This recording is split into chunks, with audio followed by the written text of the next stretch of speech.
Hello, everybody, and welcome to the latest in our webinar series. Today, we're talking about why investing in candidate experience is critical in 2023.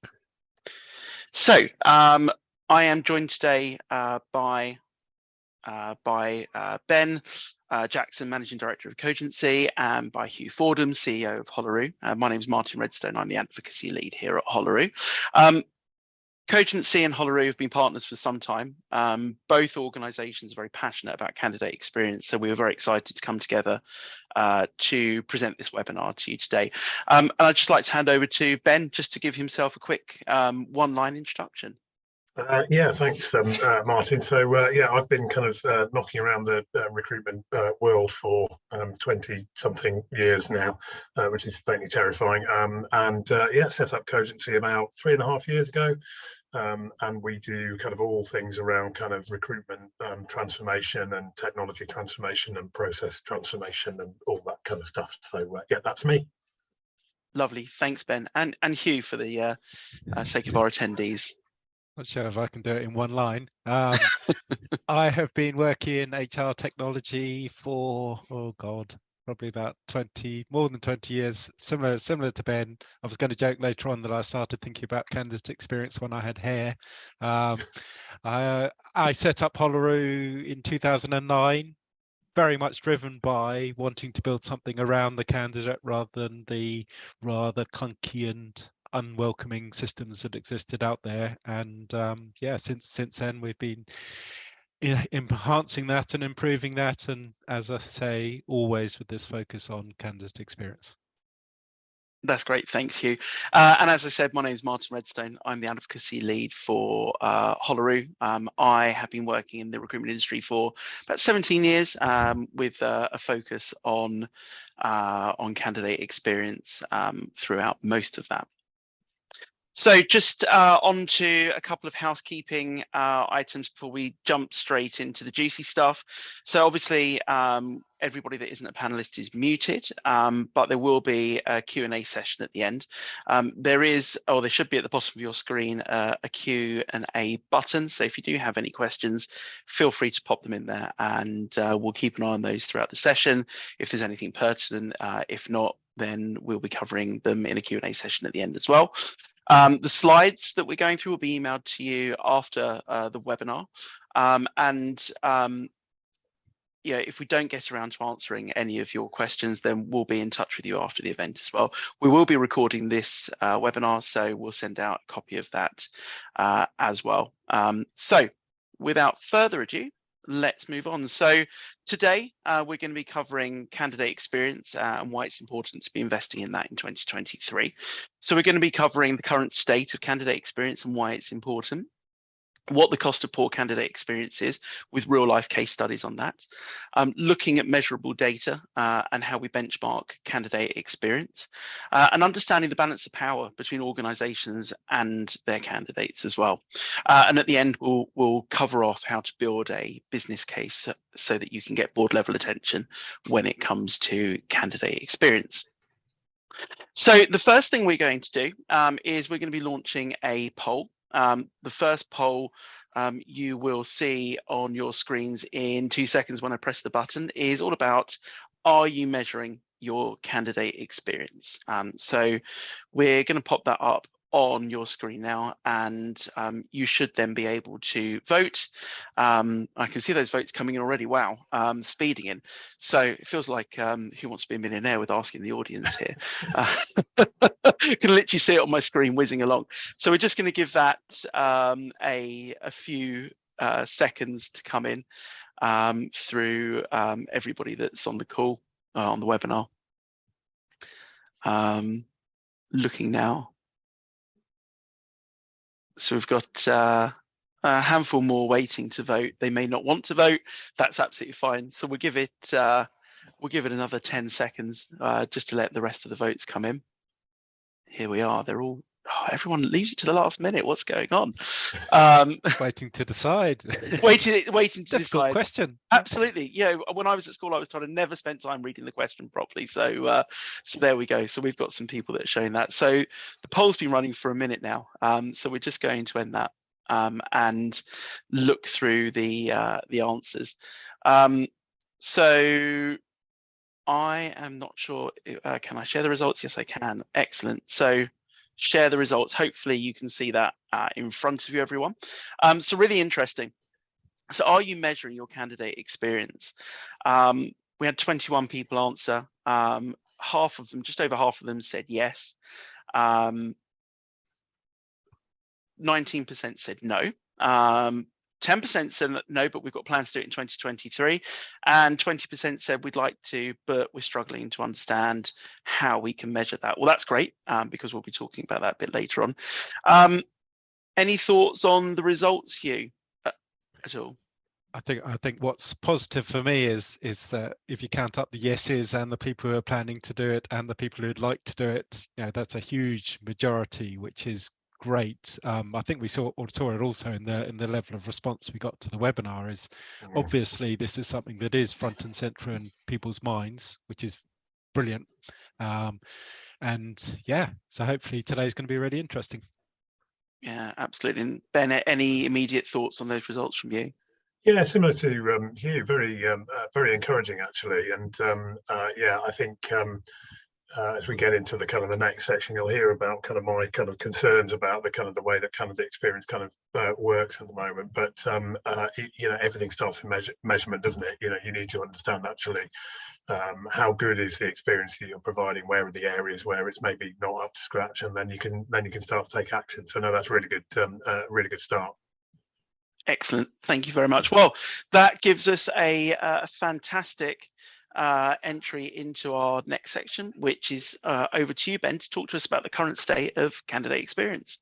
Yeah, thanks, Martin. So I guess this is something that I've kind of been really passionate about for a long time, and I guess if those of us who've got quite long memories will kind of think back to 2008 and the kind of the financial crash and all that kind of stuff, and it's always felt ever since then that recruitment's had a bit of a struggle to get back to the kind of the days when it was reasonably kind of well resourced and well invested in. There's a sense that it's become very kind of commoditized, isn't maybe the right word, maybe transactional, that it's kind of a bit admin, and of course everyone in a business is an expert on recruitment. They all know how to do it. They all know that it's just kind of an admin job and you just need to arrange interviews and post adverts and then you'll fill the job, don't they? But actually this is a really critical kind of issue for me, because the tools are out there to deliver a great kind of experience. It's not just technology, but without a doubt technology can play a huge role in that, but also the learning and the understanding of kind of how you manage processes efficiently, all that kind of stuff.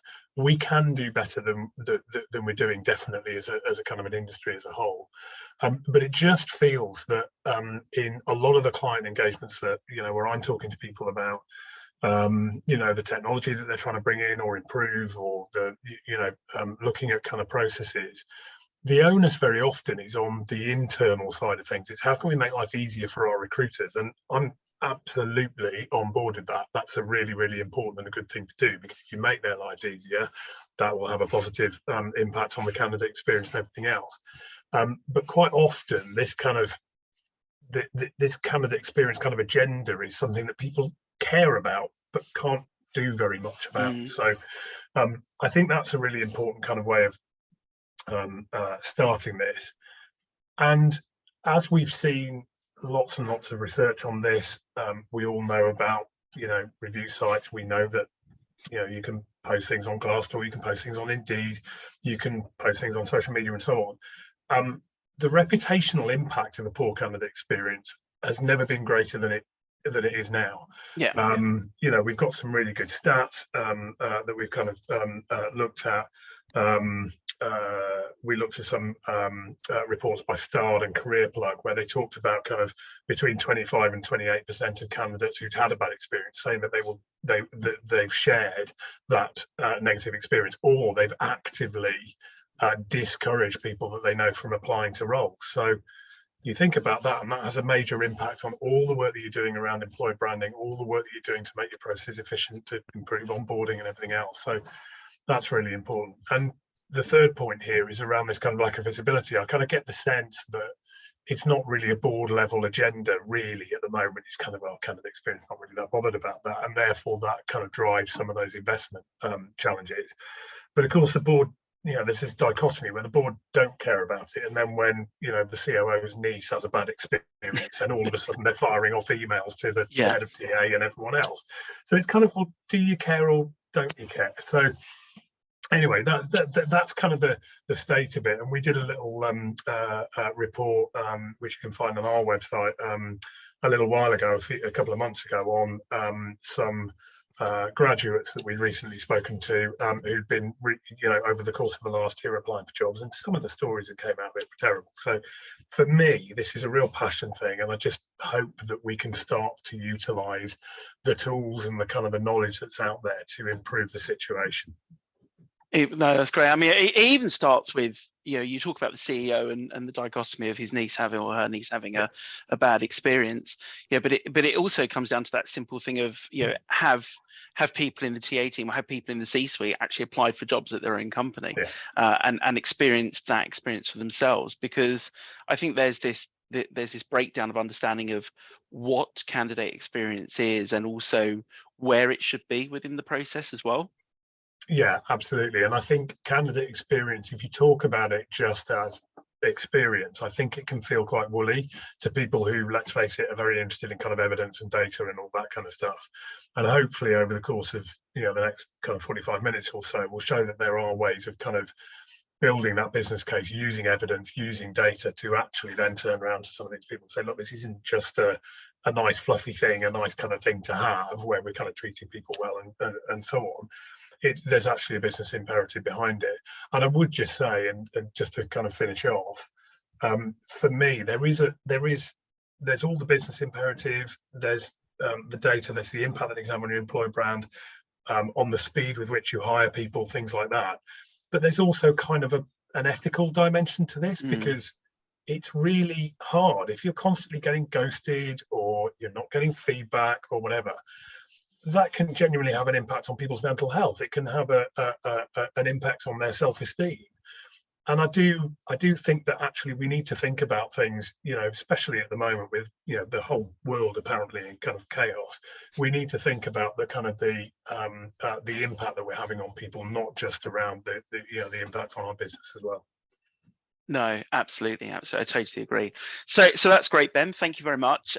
So on that note, in terms of kind of worlds in chaos and the current state of what's going on, around the globe, great time to hand over to Hugh to talk about, why candidate experience is actually still important.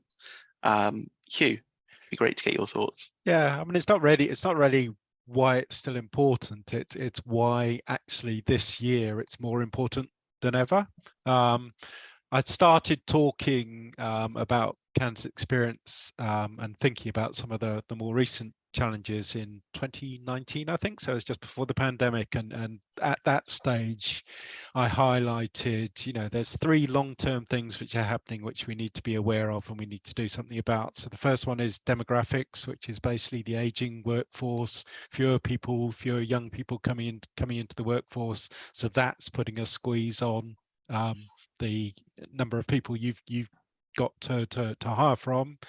And then you tied that into politics and most specifically Brexit, immigration. Your access to big broad talent pools is being restricted. And then the third part, which Ben's already touched about, is your audience is changing. So attitudes amongst people and the expectations they have of when they deal with an organization are fundamentally changing, most often around customer service and marketing and what have you. But that's those sorts of expectations which are set in the customer space are now feeding through into the recruitment space. So that was kind of the long-term picture I was looking at back then.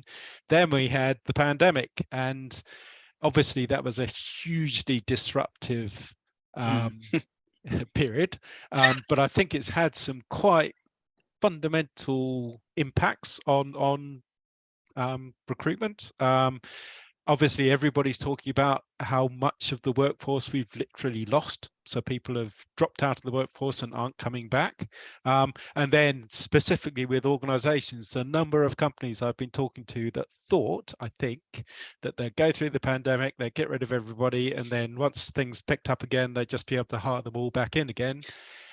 They've had a horrible wake up call, and specific areas. I mean, everybody's heard about the airports and the airlines and the struggles they had last summer.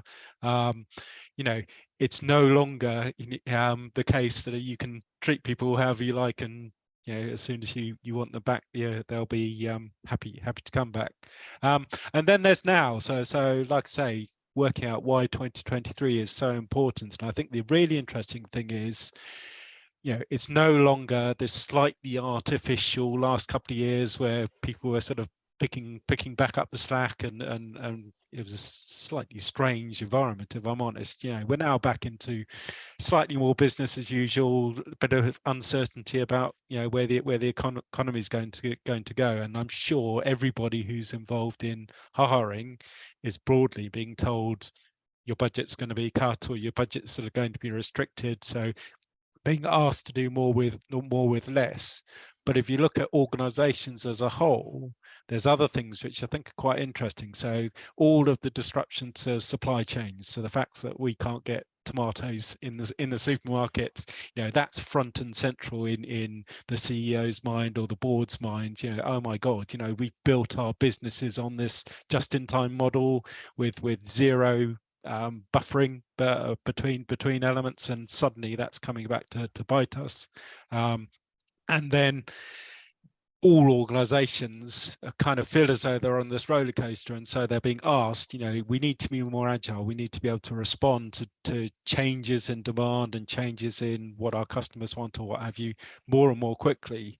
And I think the interesting thing is, you as recruiters or talent acquisition specialists and align your messaging to those challenges. So you can say, yes, we're going to be more efficient, but we can also build a much more resilient function for the organization, which will be a much more effective way of an agile way of finding talent. And you can do all of that at the same time as improving candidate experience, or you can do all of that by improving candidate experience. Because it's, I'm absolutely on the same page as Ben. There should be a ethical and an emotional case for delivering great candidate experience. But I think if we can tie that into, this is what the business needs across the business, we're going to align with that, we're going to deliver that by delivering a better candidate experience, then everybody wins.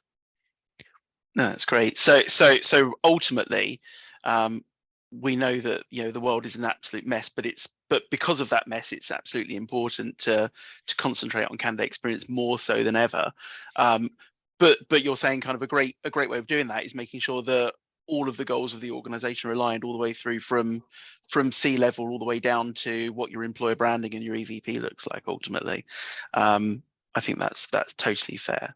So we've kind of we've looked at what candidate experience is, why it's important, and I think really kind of the logical next step is to talk about how we can measure what we're doing on the candidate experience side of things now, and how we can then use that data to support any business case of that innovation that you talk about, Hugh, in terms of trying to do more with less as well. So if I can just hand over to Ben to talk more about that data and what we can do with it, that would be great.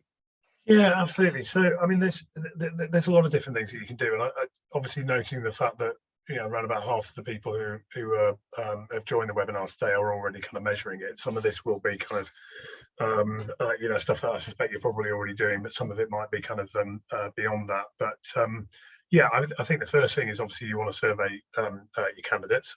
You want to understand what's the actual experience that they're going through. One of the things I think is a really, really good way of doing simple surveys that you can do throughout the process is NPS, so Net Promoter Score. It's one simple question.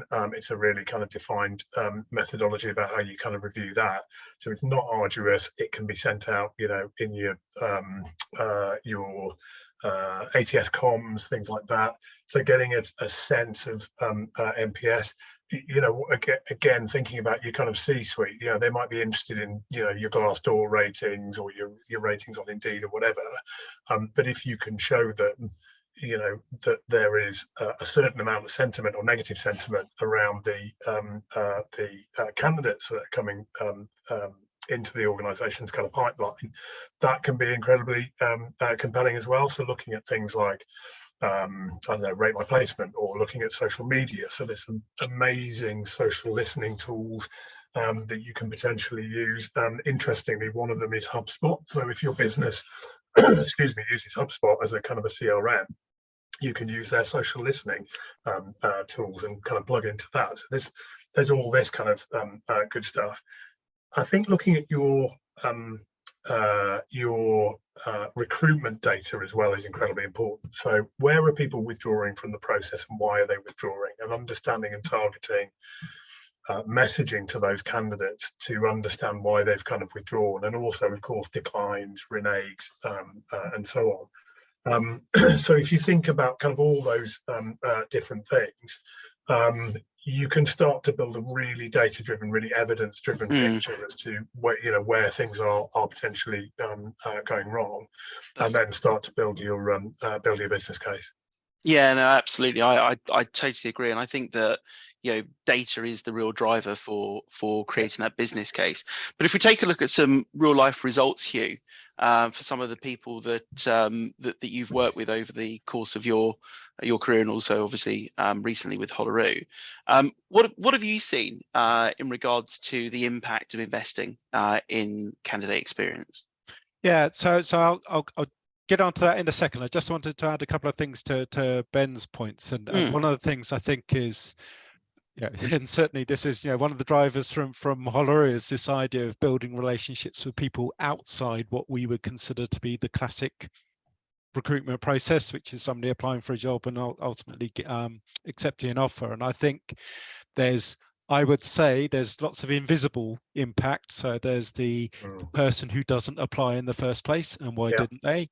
And then there's after somebody's accepted an offer. I know one of the things that often happens is the recruiters go, okay, I've done my job, got somebody who accepted an offer. Did that person actually start with the organization, and how did they do once they started? So there's data you can get outside the classic selection process.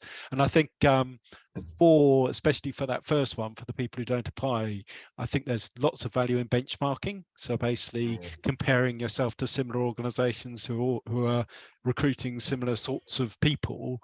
And then if you can say, well, I'm hiring a project manager and I'm getting this many applications, and so another organization is getting 10 times more or 10 times fewer, that's an interesting piece of data on what your candidate experience is like. But, you know, going back to, I go back to, we need to make the financial case to the business and show how it aligns with their goals. So that, you know, the first example is you can get some really quick wins by just tapping into other sources of talent. So your employees' connections, people who have worked with the business in the past. You know, if you do that, if you can just broaden your reach and tap into more people, you can show very, very quick ROIs on investments. And the example there is from our very first client, which is Eversheds, who are a law firm who paid for the system in a month, which is great. On the resilience side, you know, we've now got data over a wide range of clients over a long period of time in all sorts of different sectors. And our rule of thumb now is, if you build up a talent pipeline, you can pretty much be confident you can hire 10% of that pipeline each year. So if you do the numbers for you, let's say you've got 10,000 people in your pipeline, so you can say to yourself, okay, I'm going to be hiring 1,000 people a year from that pipeline. You can straight away go back and look at your budgets and say, okay, if I had to, you know, spend money on job boards or what have you to hire those 1,000 people, that's going to cost me this much money. So I can go back to the board and say, we've got the resource there that will fill our recruitment needs without spending additional money. And then the final bit is as people go through the process and as they get closer and closer to a hire, they become much more valuable to you as an organization. And again, one of the things that people are starting to be more and more conscious of is if you've gone through all that work, if you've got somebody to accept an offer and they don't start with you, that's hugely damaging to the organization. And it's not just the fact that you have to go and hire somebody else, restarting the whole process. The damage to the business, you're not hiring people for fun, you're hiring people to deliver value to the business, and if they're not starting, you're effectively doubling your time to hire, and that can have a big impact. There's been surveys that basically say the cost of a no-show in the UK is about £20,000. So again, that's a number you can take back to your board and say, right, currently we're losing these many people. If we can reduce that by 10%, I mean, we've got clients who've actually halved that number, you can save the business significant amounts of money. Can I just add something quickly to that? Because again, there's another kind of point there, and Hugh, I think that's absolutely right. And again, there's lots of research out there that points to this kind of roughly 50% of people who've been applying for jobs will say that they've turned down a job based on a poor candidate experience. So that really tallies with that.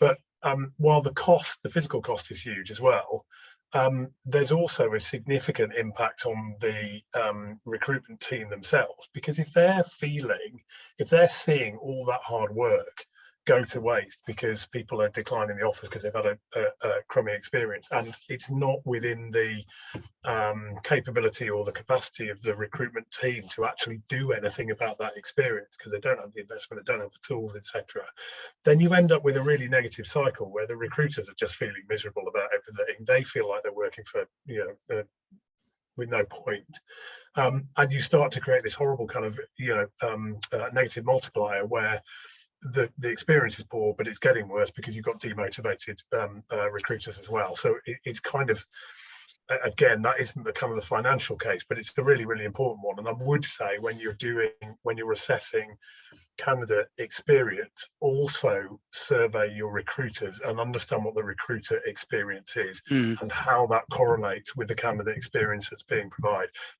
There's obviously there might be a bit of causation and a bit of correlation and whatever. You need to kind of work that out. But that's, again, a really compelling thing whenever you're doing this kind of work. No, I like that. You can also take this data back to the hiring managers and everybody else involved in the process. And basically, it's not necessarily then a case of making the case for investment. It's basically making to the rest of the business that if they don't get on board and if they don't look after the candidates when they have their touch points with them, that's then having an immediate financial impact on the business. Absolutely. Yeah. No, I like that. So we've got the kind of that quantitative data of the financial impact, but obviously that kind of sentiment analysis, and also, like Hugh, you just kind of mentioned, also almost that kind of relationship analysis as well, because ultimately if the candidate experience is poor and the recruiters are getting are feeling quite negative about it, then the relationship between recruiter and hiring manager is going to be start being affected, and therefore the service level from the TA team is going to be impacted potentially as well. So I think it's really, really interesting, just the multifaceted impact that a poor candidate experience can have. So at the beginning of the session, we asked the audience whether they were measuring candidate experience, and actually we were very pleased to see that a large number of people either were or they were planning on doing. So as a follow-up to that, and also now talking about where the candidate experience is impacted and where it can be measured and what have you, we wanted to ask another question. And that question is, are you measuring the quality of your candidate experience? So this is going a bit deeper into it. And we talked just then about where that quality is impacted and what the outcomes of good or bad candidate experience are. So I'm just going to launch this poll again to the audience and let them vote. So we're now talking about the measuring the quality of the candidate experience.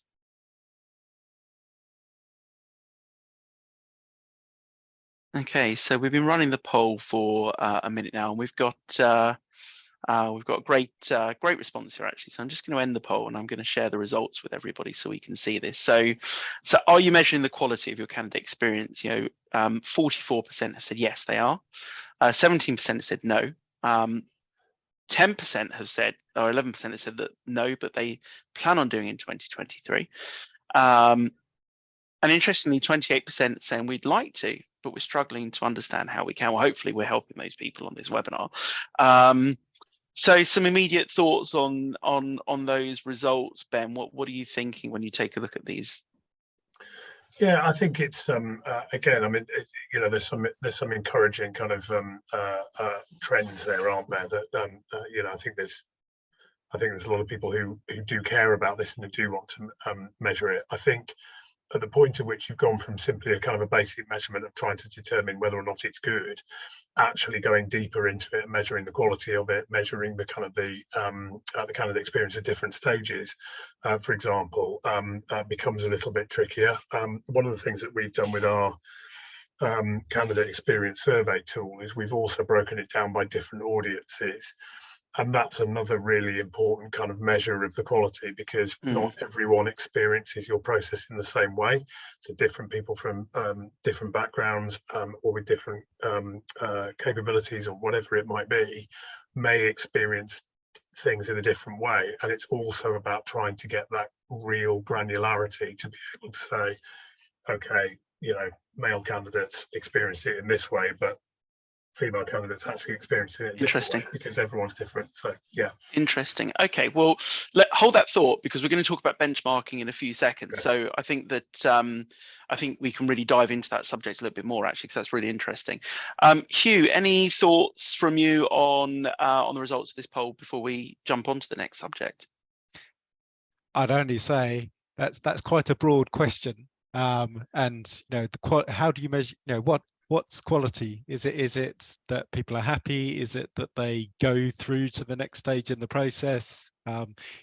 As with all of these things, what you're measuring, you can get down into very, very granular levels. Oh, well, that sets us up very nicely for for the next topic. So I'll stop sharing those results for everyone. Thanks for giving us your thoughts on that poll. So Ben, you started touching on it there a little bit, and Hugh, you kind of gave us a really nice run into this actually. So so let's talk about benchmarking candidate experience. How do we go about doing that, Ben? Where do we start? Where do we start with benchmarking? So we had 28% of respondents saying that they're struggling to understand how to measure the quality of candidate experience. So let's help them out here a bit. Yeah, sure. So just go into a bit more detail on kind of the survey side of things. This comes with a proviso, of course, because loads of people get surveyed all the time. People do have a degree of survey blindness, so you have to be a little bit careful with how you try and encourage response rates and so on. But that aside, you do need to ask people the question, and if you don't ask them the question, you can only kind of guess at the experience that's been provided. You mentioned earlier about getting, I think you might have mentioned this, about kind of asking people within the organisation to actually go through the process and see what it's like. I think that's really important too. But fundamentally, you've got to ask people the question. Now, one of the things that, again, with our survey tool that we've kind of done is we built it so that it can be sent out at every single stage of the process. And that makes it really valuable, because, of course, a lot of people at the moment are only really surveying the people who get hired. But actually, it's all those people who get rejected, and there's far more of them than will ever get hired, that have got really, really good insight into whether or not the experience was good. So you need to ask them about the level of feedback that they've received, whether or not they have. You need to ask them about how they experience the website, how they can find the information about the organisation, etc., etc. And that will give you then that kind of granular information. So that's kind of the first thing that I would say you need to be really looking at. NPS can be either an additional or an in place of surveying. If you can't see your way clear to going down that kind of route, then doing something with NPS, I think, is a brilliant way of giving your you as a recruiter, or you as a kind of a head of TA, or whatever role you're in, but also kind of other people within the organization, a very, very clear data-driven view as to how people are feeling. Net Promoter Score, I'm sure most people know about it, but it's about whether or not the people that you're surveying would recommend your organization to their friends and family effectively. And that is, as we've seen with some of those slightly terrifying statistics about how people share their negative experiences, it's incredibly important, because if people are going out there and saying, "Oh, don't apply to whoever it is, because they never get back to you, they don't provide feedback, etc., that's going to mean that you're kind of pushing water uphill with your recruitment efforts, because there's a whole army of people out there who are actually working against you. So assessing NPS, are people going to go, do you know what, I didn't get the job, but I had a really good experience, it was really positive, I learned something, I got something valuable. That is an amazingly powerful tool. The assessment process stuff I kind of referenced earlier. So where are the withdrawals? And I've done this in when I've been working kind of in in-house roles in the past, looking at those withdrawal rates, and you can suddenly see spikes. It might be immediately before online test, for example. That's quite a common thing. A lot of people just go, I don't want to do a test, and they drop out. Might be video interviews, it might be whatever. So you can start to build data as to whether or not that the actual physical components of the process are having an impact on people. And if you've got data on those candidates in terms of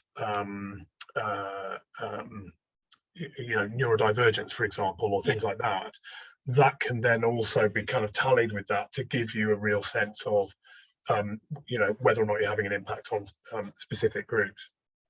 The reviewing feedback bit is a really kind of it's kind of easy in some respects and quite tricky in other respects, because you've obviously got myriad different platforms out there for people to be sharing their experience. So how do you actually kind of sit down and go, right, we're going to look at this today, we're going to look at that? And that's one of the reasons why I mentioned things like social listening tools, so many of them out there. But a really, really nice way, your organization might already be using social listening tools, so it's worth kind of finding out, maybe talk to your procurement team and understand whether or not that's something that's in place. But that could help to automate the commentary, automate the kind of the feedback that you get on the commentary that's kind of out there on your employer brand and on your organization. But otherwise, sometimes just going out there and actually just looking, putting in search terms, seeing what people are saying can be incredibly valuable. And again, it adds to Martin's point earlier, it adds that qualitative texture and context to the quantitative stuff that you're getting through your survey, your NPS, and all the kind of the recruitment data. And of course, just a final point, your reneges and your declines, that is such an important group of people to get to understand better. And I think sometimes some organisations, some recruitment teams are probably guilty of just going, oh, can't believe they're gone. But, you kind of move on and you just get on with kind of trying to fill the role again. And actually that feedback, they've been through the whole of your process, absolutely end to end. They've invested a huge amount of time in it, and they've still decided to walk away. And of course, it might be money or it might be location or whatever. But if you can understand, what is it in our process that we could be doing better? What didn't you enjoy? All that kind of thing. Then that adds a layer of richness again to this kind of overall process that I think is invaluable. I think that's a really good overview. To be fair, I think you've given us some great touch points around both the qualitative and the quantitative data, and I think that anecdotal stuff on Glassdoor and RMP and social listening tools as well that you mentioned, I think that's fantastic, especially nowadays when you've got some great tools around kind of NLP that can bring all that kind of anecdotal data in to provide that quantitative data as well. Hugh, I was going to say you wanted to. Just quickly on the data side, and again, it's going back to this point of broadening your view outside the classic selection process. So what are people doing and thinking before they've even tried to apply for a job, and what are they doing or thinking after they've accepted an offer? Obviously our platform, one of the things, the beauties of it is there's so much engagement and so much activity happening that we can then turn that into this measure of engagement, if you like, and we use that for different things like, is this person moving from being a passive candidate to being an active candidate and therefore right for being contacted? Is this person who's accepted an offer starting to get a little bit disillusioned and maybe thinking about going elsewhere? And it's funny, Ben's talking about the point at which somebody declines an offer. What's really interesting is if you can work out that maybe they're going to decline an offer beforehand and start the conversation with them and make it not happen. But you can then do all sorts of interesting things like, okay, we can see this person, they look like they're really interesting, they're looking at jobs, they really look like they want to move, but they're not applying for a job. What's going on there? So trying to tie together their activity, which suggests that they're ready to go, but they're not going. That's also an interesting thing to explore and find out why it is that this person isn't making that first step. Yeah, it's a really good point here, and actually a lot of the work that we do is around career sites. I know this is going slightly off the kind of what you were just saying, but we do kind of UX reviews and kind of reviewing Google Analytics and trying to tie all that back together. So it does start at the very, very kind of earliest stages, even when somebody's just kind of first investigating. That's when the experience kind of starts. So again, if you can deploy that kind of Google Analytics kind of data-driven kind of approach and look at it from a kind of a user experience perspective, you can build up a really, really compelling view as to how it starts, how that journey starts, and then goes through all these different processes right up to day one and beyond.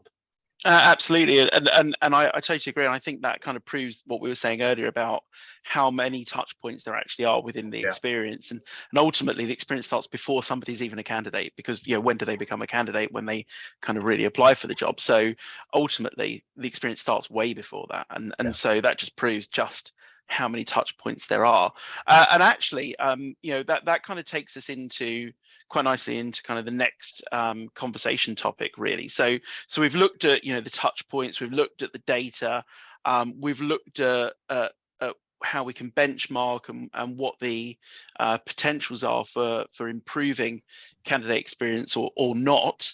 So what I wanted to talk about next was really understanding where we're going to get that maximum ROI and where we should really be concentrating on investing, and we may even see Hugh's balance of power graph coming out of coming out here, the famous balance of power graph, and without further ado, here it is. There we go.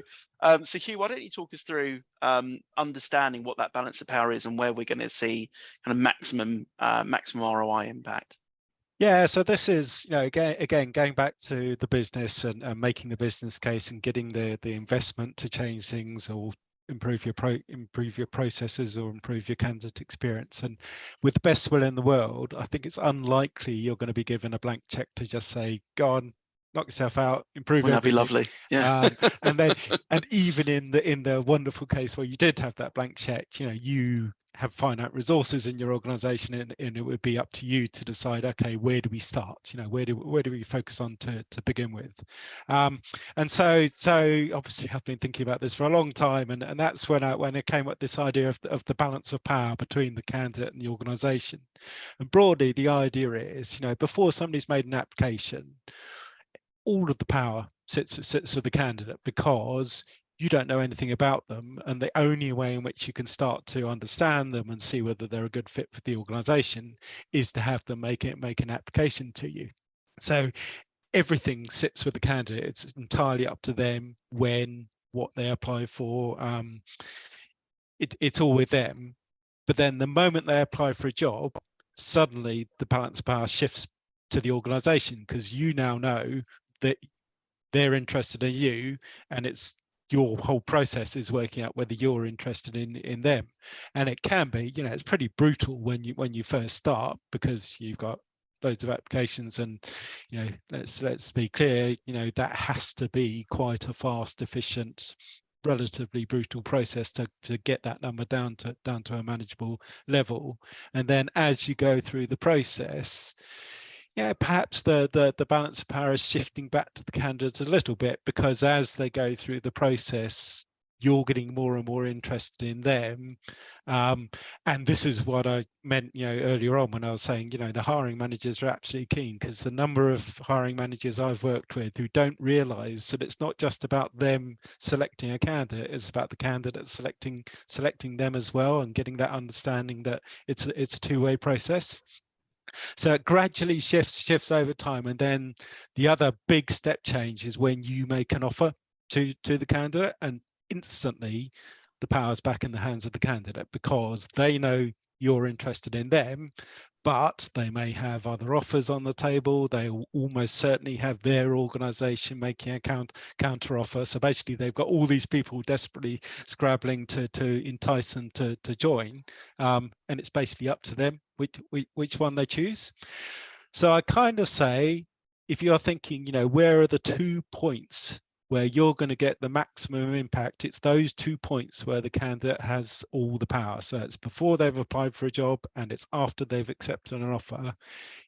If you have a finite amount of resources to spend, if you want to know where to focus on first, I think that's a good way to think about where you're going to get the best bang for your buck. No, absolutely. So I think that really lays it out really quite directly, ultimately, where you're thinking about where you've got to invest your money, well, where ultimately you're losing your power. Oh, simple as that. You need to regain that some way, but not by taking it, but by being able to potentially control that experience, and therefore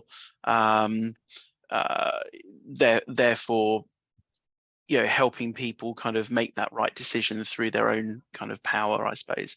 It kind of comes back to what Ben was saying right at the very, very beginning about, this we've been thinking about this for a long time. Why is it that some areas, it hasn't changed? And, the brutal truth is, once somebody's applied for a job, it's a process. I would say my number one advice once they're in that process is it's all about efficiency, and it's all about making the correct decisions as quickly as possible, because a candidate kind of wants to get through it.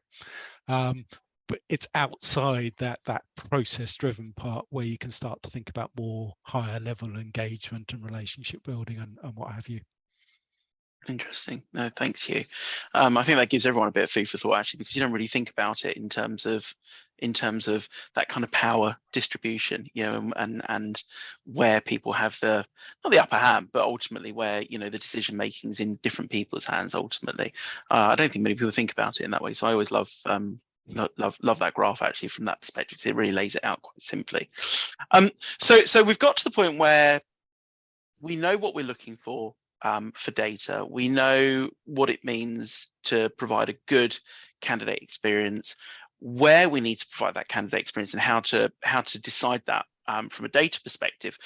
And Hugh, you kind of mentioned right at the beginning of this call around, behaviors have changed and consumer behavior has changed and all those kind of things. And we know that whole kind of that whole adage of in the consumer world anyway, that good experience people tell 3 people, a bad experience people tell 9 people.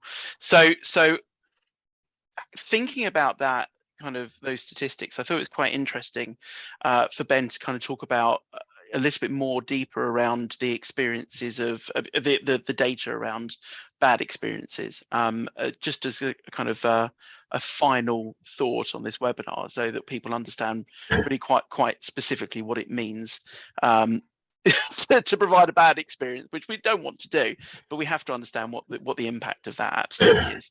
Yeah, absolutely, and I've mentioned a couple of these stats as we've been going through, so I'm not going to kind of reiterate those. But the fact is that people will share those negative experiences, and we've we've seen case studies that have been kind of quite popular. The old Virgin Media one that kind of everyone talks about, around the kind of the impact on a brand and on direct revenue for people turning around and saying, well, actually, I don't want to buy your products anymore. I don't want to engage with your organisation anymore because I had a bad experience.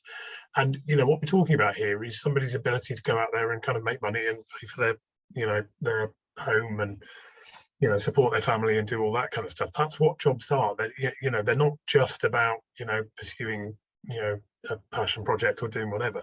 Very often they're about people's ability to kind of make money, and as a result of that, that's all tied up with people's sense of self-esteem, their sense of self-worth, and so on. So just think about how you would feel in the same situation as a TA professional if you applied for a role and you got ghosted. And definitely during the COVID period, it was fascinating. I went to a number of kind of events after that where people had been made redundant.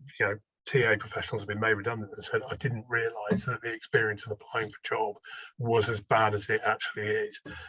So all of this is kind of out there. And if you want to create loyalty, if you want to build a long-term talent pipeline, everyone talks about passive candidates, they all talk about talent pools, they all talk about using CRM systems and so on. You have to create a good experience, because who's going to want to be part of your talent pipeline? Who's going to want to be part of that, that ongoing kind of long-term talent pool if the experience that they've been given is poor? For me, candidate experience is, rightly or wrongly, it's seen as indicative of the culture of the organisation.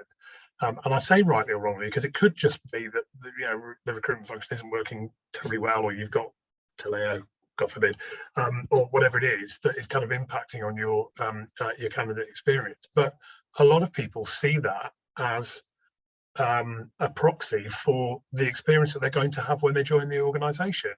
So that's the way we need to be thinking about it for me. So data. Let's get some data. Let's kind of work through that. Let's survey people. Let's ask them the question: what's it like? Let's mystery shop it. Let's kind of go through all that. I think one of the other things that you can do as well, and this is kind of something that we've been doing with one of our clients, is when you've got the data, you've built the business case, you understand what the issue is, and you've surveyed those candidates.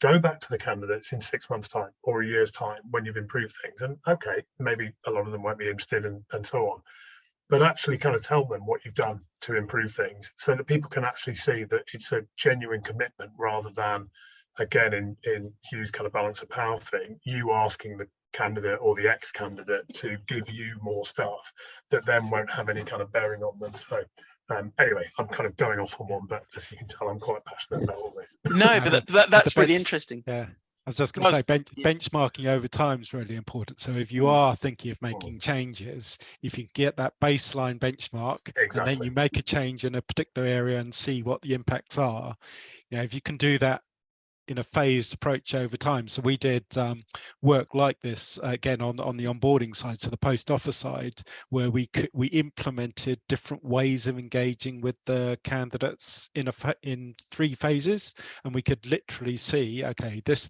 phase reduced attrition by 10%, then we added in this element and that reduced it by another 20%, then we introduced this element, reduced it by another 20%. So you can literally see the impact of what you're doing. Yeah, absolutely. I couldn't agree more. That longitudinal kind of study piece is really important, and you can use things like A/B testing and the kind of the changes that you make as well to see really quickly what's going to work and what's not, and so on. There's loads of different techniques, but we're running out of time. No, I appreciate that, and I was just going to kind of jump in and say, actually, I really like that thought process of using within your, almost with like a candidate charter or something, saying that this is what we found was bad in our candidate experience, this is how we've improved it, and actually almost using that as a form of employer branding. I think that could be quite powerful. I really like that thought, actually. Thanks, Ben. So So the next section is all about kind of giving people the opportunity to ask some questions and get some answers.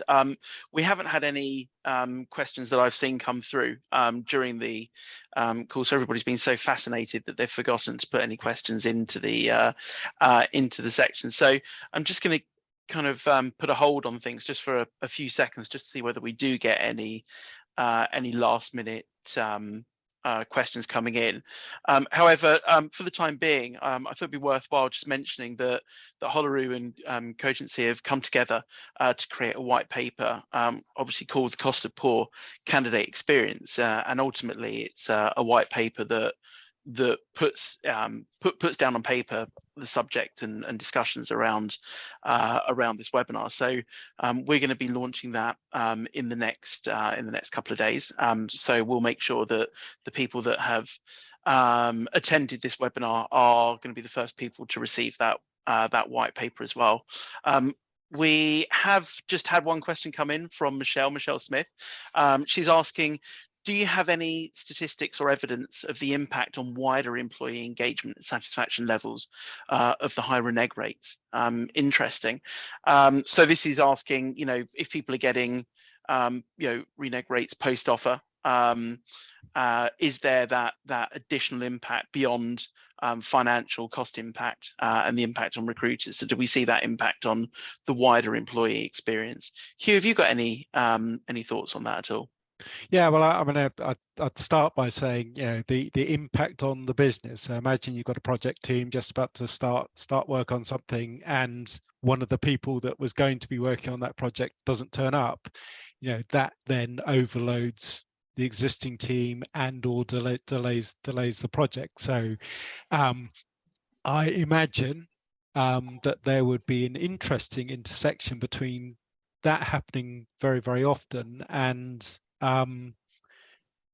attrition rates amongst your current employees, because obviously that's making their employee experience worse. We did do so again with one of our clients in Poland. We did look at attrition rates deeper into the organization, because one of the things we like to measure is quality of the candidate and quality of hire, and one of the ways to measure that is whether they stay with the organization for a certain period of time. And it is interesting, I could say from memory of looking those data, high renege rates before somebody's even started are very strongly correlated with then high levels of attrition in the first 6 to 12 months with the organization. Interesting. That's really quite interesting, actually. Thanks, Hugh. Thanks for the answer there. So we are just coming to the top of the hour. So we're quickly running out of time. So and we have had one last question coming from Michelle again, just to follow up to her question. Michelle's making exactly the point. It's yes. Exactly right. It's basically, lots of organizations, especially over the past couple of years, have been struggling with under-resourced teams. Yeah. And that, just builds up a whole levels of, you're absolutely right, job satisfaction, but, the well-being side is very, very important as well. The levels of stress that people are under. I think so. Just a really, really quick additional comment on that. We're doing some work with a very large dental firm in the US at the moment, where they've realised that the impact of failing to recruit is so significant across so many different measures, revenue, profitability, employee satisfaction, and so on, that they're actually now in effectively a turnaround project, which is focused from a whole business perspective on recruitment and talent acquisition and HR, because they've realised that actually is the key to them then longer term hitting all the targets that they want to hit. So yeah, it's absolutely a thing. No, absolutely. You're not going to hit your corporate targets without people, ultimately, and either bringing new people in or keeping the people you currently got. So it makes perfect sense. Which goes back to the thing I said right at the very beginning about resilience of supply lines, and thinking of talent as being a supply line in itself, and whether the just-in-time brittle way of doing things is good enough for these days. Absolutely. Look, the candidate experience is a subject that I think we could talk about for hours and hours and hours. I think it just shows just how important it is ultimately. But we have reached the end of our time, and I first of all want to say thank you, Ben, for coming on and sharing kind of the Cogency way of thinking and some of the statistics that you've collected, and obviously thank you to Hugh as well for sharing the benefit of your experience and Holaru's expertise in this area as well. And thank you everyone for joining us who've attended. Like I said, we'll be sharing the slides and the recording with everybody in due course. If you want to contact Hugh, Ben, or myself, the best way to do that is via LinkedIn, and our links are there on the screen now for you. But that, all that's left for me to do is to say thank you very much, everyone, and I really hope that you have a fantastic rest of your day wherever you are. Thanks, Thank you very everyone. much. Thanks very much. Cheers. Bye-bye.